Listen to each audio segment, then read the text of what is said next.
আজকে সকালবেলায় ঘুম থেকে উঠেই ফেসবুকটা একটু দেখছিলাম। এটা আমার প্রতিদিনের অভ্যেস, ঘুম থেকে উঠে আগে মোবাইলটা হাতে নিয়ে হোয়াটসঅ্যাপটা চেক করা, ফেসবুকটা দেখা। তো ফেসবুক স্ক্রল করতে করতে একটা ভিডিও আমার চোখে পড়লো। ভিডিওটা সম্পূর্ণ দেখে আমার মনে হলো যে আপনাদের সঙ্গে অবশ্যই এই ভিডিওটা শেয়ার করা উচিত, আপনাদের প্রত্যেকের এই ভিডিওটা দেখা উচিত। তাই আমি আপনাদেরকে আজকে অনুরোধ করব এই ভিডিওটা আপনারা দেখুন, সম্পূর্ণ ভিডিওটা দেখুন, তারপরে আমি বাকি কথা বলবো। এরকম একটা ঘটনা মারা গেছে মানে কাকে দায়ী করছেন? কাকে দায়ী করবেন? ও মামা এরকম একটা ঘটনার জন্য কাকে দায়ী করবেন? কাকে? আমাদের মমতা ব্যানার্জি ছাড়া কাউকে দায়ী করি না আমি।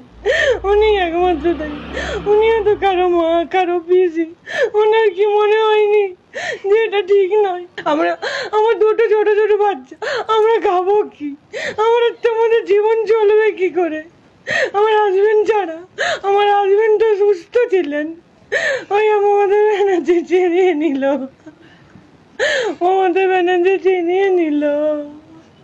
আমার কি করে থাকবো এবার? আপনারা বলুন। মমতা ব্যানার্জি যদি আমাদের সঙ্গে এটা না করতো, আমার হাজবেন্ড আমরা কেন শাস্তি পেলাম? আমরা যোগ্য বলে আমরা শাস্তি পেলাম? আমাদের কোনো ন্যায় নেই। আমরা গরিব বাড়ির ছেলে মেয়ে, এভাবে পড়াশুনো করে যে সার্ভিস পেয়েছে। আমার শ্বশুর বাড়ি খুব গরিব, সেখান থেকে সার্ভিস পেয়েছে। কোথায় টাকা পাবো যে আমরা টাকা দিয়ে সার্ভিস পাবো? এই চিন্তায় আমার হাজবেন্ড শেষ হয়ে গেল। সুবল সোরেনের পর আরও এক চাকরি প্রার্থীর মৃত্যু হলো। সুবল সোরেনের পর মৃত্যু হলো সন্তোষ কুমার মণ্ডলের। ফের চাকরিহারা শিক্ষকের মৃত্যু। এসএসসি পরীক্ষায় আর তার বসা হলো না। আজই রাতেই মৃত্যু হয় চাকরিহারা ওই শিক্ষকের। অসুস্থতা নিয়ে হাওড়ার নারায়ণ হাসপাতালে তিনি চিকিৎসাধীন ছিলেন। কি দাবি করেছে পরিবার? আমার স্বামী হচ্ছে 2016 সালের যোগ্য ক্যান্ডিডেট ছিলেন। এমপ্যানেলের 1 থেকে 100-এর মধ্যে র্যাঙ্ক ছিল। বাড়ির থেকে 10 মিনিট দূরত্বে সার্ভিস করতেন। কিন্তু আমরা এই অন্যায়ের শিকার হয়ে গেলাম। সেই জন্য আমার স্বামী ডিপ্রেশনে চলে যায়, ঘুমোতো না, খাওয়া দাওয়া করতো না। আমরা অনেক বুঝিয়েছিলাম, তারপরেও হয়নি, পারতো না। আজ তার এত বড়, তাকে নারায়ণাতে ভর্তি করা হয়েছে, জীবন মৃত্যুর সঙ্গে লড়ছে। পরীক্ষা ছিল, যেতে পারেনি। আপনার স্বামী কি পরীক্ষা দেওয়ার জন্য খুব চেষ্টা করেছিল হাসপাতালে? প্রচুর ডক্টরদেরকে লিখে দিচ্ছিল, যেখানে আইসিইউতে ভর্তি আছে। আমাকে নার্সরা পর্যন্ত বলছে আপনার হাজব্যান্ড অলরেডি 6 বার লিখে দিয়েছে আমাকে, আজকাল আমার পরীক্ষা। যিনি সার্জেন, আমি যখন যাই সাইন করতে, ওনাকে পর্যন্ত লিখে দিয়েছে যে আজকালকে আমার পরীক্ষা, আমাকে ছেড়ে দিন। সার্জেন বলছে ছেড়ে দেবো, কিন্তু ওটা তো সম্ভব নয়। খুব ক্রিটিক্যাল অবস্থা। মানসিক টেনশনের জন্যই মানসিক টেনশনের জন্যই। মমতা ব্যানার্জি যদি আমাদের সঙ্গে এটা না করতো, আমার হাজবেন্ড আমরা কেন শাস্তি পেলাম? আমরা যোগ্য বলে আমরা শাস্তি পেলাম? আমাদের কোনো ন্যায় নেই। আমরা গরিব বাড়ির ছেলে মেয়ে, এভাবে পড়াশুনো করে যে সার্ভিস পেয়েছে। আমার শ্বশুর বাড়ি খুব গরিব, সেখান থেকে সার্ভিস পেয়েছে। কোথায় টাকা পাবো যে আমরা টাকা দিয়ে সার্ভিস পাবো? এই চিন্তায় আমার হাজবেন্ড শেষ হয়ে গেল। এবারে যেটা বিষয় সেটা হচ্ছে যে আজকেও কি ওর পরীক্ষা ছিল? হ্যাঁ, আজকেও সাবজেক্টেরই পরীক্ষা ছিল। উনি কেমিস্ট্রি টিচার ছিলেন। দিয়েছে, ওটাও দিয়েছেন। ওটাতেও খুব অসুস্থ ছিল। আমি নিয়ে গিয়ে গাড়িয়ে করে দিয়ে আবার নিয়ে এসেছি। আজকে কোথায় সেন্টার করেছিল? পাঁশকুড়া গার্লস।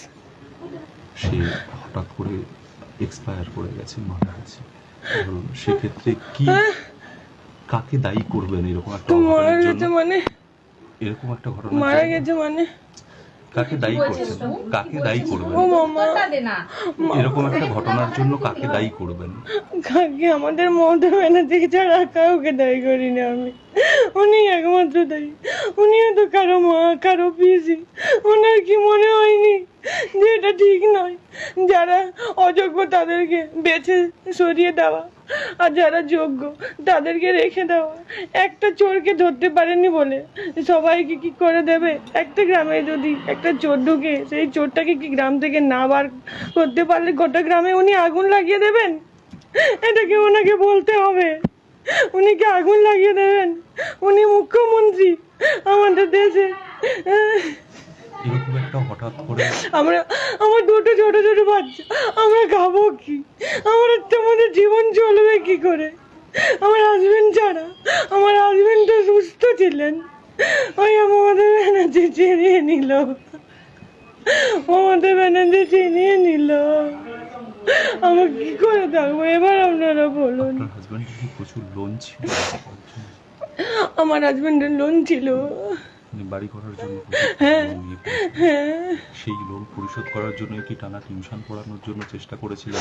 না, সেভাবে টিউশন না, এই যখন সার্ভিসটা চলে যায় তারপরেই উনি খুব চেষ্টা করছিলেন যে যাতে টিউশন করে কিছু সংসারটা, তার জন্য বেশি চাপ, নাহলে আগে ছিল না। সার্ভিসের পরেই উনি টিউশনের জন্য খুব মেতে উঠছিলেন, বাড়িতে থাকতেন না। তারপরে পড়ার চাপ, তারপরে তো ওনারা যেহেতু যোগ্য, ওদের নাম ছিল, স্কুল যেতে যাওয়া এগুলোও একটা হেডেক ছিল। তারপরে এসে পড়া, রাত্রি 2 ঘন্টাও ঘুমোতো না, 3টে পর্যন্ত পড়তো, খাওয়া দাওয়া একদম করতো না, সবসময় মানসিক টেনশনে থাকতো, মানসিক। যে কারণে অবসাদের কারণেই এরকম একটা অঘটন ঘটে গেল। আপনার নাম? রিঙ্কু সাই মণ্ডল। এই মানুষগুলোর চোখের জল দেখার পরেও এখনো যাদের চৈতন্য হচ্ছে না, যাদের হুঁশ ফিরছে না, তাদের উদ্দেশ্যে একটাই কথা বলতে চাই, চোখের সামনে অন্যায় দেখেও যারা প্রতিবাদ করে না, চুপ করে থাকে, কালকে তাদের সঙ্গেই সেই অন্যায়টা হয়। তারাও পার পায় না, এটাই নিয়ম। আমরা সবাই জানি সরকার চাইলে এদের চাকরিটা বাঁচাতে পারতো, এদেরকে বাঁচাতে পারতো। এইভাবে এই মানুষগুলো মরতো না, এইভাবে মায়ের কোল খালি হতো না, এইভাবে স্ত্রীর সিঁথির সিঁদুরগুলো মুছে যেত না, এইভাবে একটা পরিবার ধ্বংস হয়ে যেত না। মুখ্যমন্ত্রী চাইলে, রাজ্য সরকার চাইলে এদের চাকরিটা অনেক আগেই বাঁচাতে পারতো। এই যে অযোগ্যদের তালিকা প্রকাশ করেছে সুপ্রিম কোর্টের লাথিগুঁতো খেয়ে, এটা অনেক আগেই করতে পারতো সরকার। সরকারের কাছে তো তালিকা ছিল কারা কারা অযোগ্য, যদিও এই সংখ্যাটা অনেক বেশি, কিন্তু প্রকাশ তো করেছে সুপ্রিম কোর্টের লাথিগুঁতো খেয়ে। এই তালিকাটাই যদি আগে প্রকাশ করত তাহলে তো সবার চাকরি যেত না, এই 26,000 ছেলেমেয়ের চাকরি যেত না। আমি চিহ্নিত অযোগ্যদের কথা বাদ দিলাম, যারা যোগ্য ছিল সুপ্রিম কোর্টের, আমি চিহ্নিত অযোগ্যদের কথা বাদ দিলাম। 1804 জন না 6 জনের যে তালিকা প্রকাশ করেছিল এসএসসি, তাদের কথা বাদ দিলাম। যারা যোগ্য ছিল আবার পরীক্ষায় বসছে, তারা কি সবাই চাকরি পাবে? এর কোনো গ্যারান্টি আছে? আর চাকরি পেলেও সেই চাকরি যে আর কোনো দিন যাবে না, আবার যে দুর্নীতি সামনে আসবে না, এর কোনো গ্যারান্টি আছে? সরকার দিতে পারবে? শিক্ষামন্ত্রী দিতে পারবে? এসএসসি দিতে পারবে যে এই চাকরি পরীক্ষায় কোনো দুর্নীতি হচ্ছে না? যারা সরকারি চাকরি করে দেখবেন তারা খুব হিসেব করে চলে, তাদের একটা হিসেব থাকে, প্রতি মাসে মাইনেটা পেলে কোথায় কত টাকা খরচ করবে, তার বাইরে 1 টাকাও খরচ করে না। অনেকেরই ব্যাংক লোন থাকে, বিভিন্ন ফাইন্যান্স কোম্পানি থেকে লোন নেওয়া থাকে, কেউ বাড়িঘর করার জন্য লোন নেয়, কেউ বাবা মায়ের চিকিৎসার জন্য লোন নেয়, কেউ বোনের বিয়ে দেওয়ার জন্য লোন নেয়, কেউ গাড়ি কেনার জন্য, অনেক কাজে লোন নেয়। সেই লোনের টাকা তারা মাসে মাসে কিস্তিতে ইএমআই শোধ করে। এখন যদি চাকরিটা চলে যায় তাহলে তারা এই লোন শোধ করবে কি করে? মাসে মাসে এই ইএমআই, এই কিস্তি কি করে দেবে? ব্যাংক তো ছেড়ে দেবে না যে আপনার চাকরি চলে গেছে, বা ফাইন্যান্স কোম্পানি যেগুলো রয়েছে তারা তো ছেড়ে দেবে না যে আপনার চাকরি চলে গেছে, আপনি মাইনে পাচ্ছেন না, ঠিক আছে, আমাদেরকে কিস্তি দিতে হবে না, আমাদেরকে লোন শোধ করতে হবে না, ইএমআই দিতে হবে না। আপনি যেদিন আবার ইনকাম শুরু করবেন, আবার যেদিন আপনি চাকরি ফিরে পাবেন, সেদিন থেকে আপনি আমাদেরকে ইএমআই দেবেন। সেটা তো ব্যাংক বা কোনো প্রাইভেট যেগুলো ফাইন্যান্স কোম্পানি রয়েছে তারা তো করবে না। তাহলে কতটা মানসিক চাপ পড়ে ভাবুন একটা মানুষের ওপরে এরকম পরিস্থিতিতে পড়লে। সবাই তো এই চাপ নিতে পারে না, সবার পক্ষে এই চাপ নেওয়া তো সম্ভব নয়, সবার মানসিক পরিস্থিতি একরকম থাকে না। আর কত মায়ের কোল খালি হলে আপনাদের ঘুম ভাঙবে, আর কত স্ত্রীর সিঁথির সিঁদুর মুছে গেলে আপনাদের ঘুম ভাঙবে? এই প্রশ্নটা আজকে আমি আপনাদের উদ্দেশ্যে রাখলাম। অবশ্যই কমেন্টে আপনারা উত্তরটা দেবেন। ভিডিওটি প্রচুর পরিমাণে শেয়ার করুন, সকলের কাছে পৌঁছে দিন। আর জাগরণ বাংলা ইউটিউব চ্যানেলে নতুন হলে আমাদের চ্যানেলটি অবশ্যই সাবস্ক্রাইব করে আমাদের পাশে থাকুন, পাশের বেল আইকনটি প্রেস করে দিন। আমাদের প্রতিটি ভিডিওর নোটিফিকেশান আপনাদের কাছে সবার আগে পৌঁছে যাবে। সবাই খুব ভালো থাকুন, সুস্থ থাকুন, আশেপাশের সবার খেয়াল রাখুন। জয় হিন্দ, বন্দে মাতরম, ভারত মাতা কি জয়।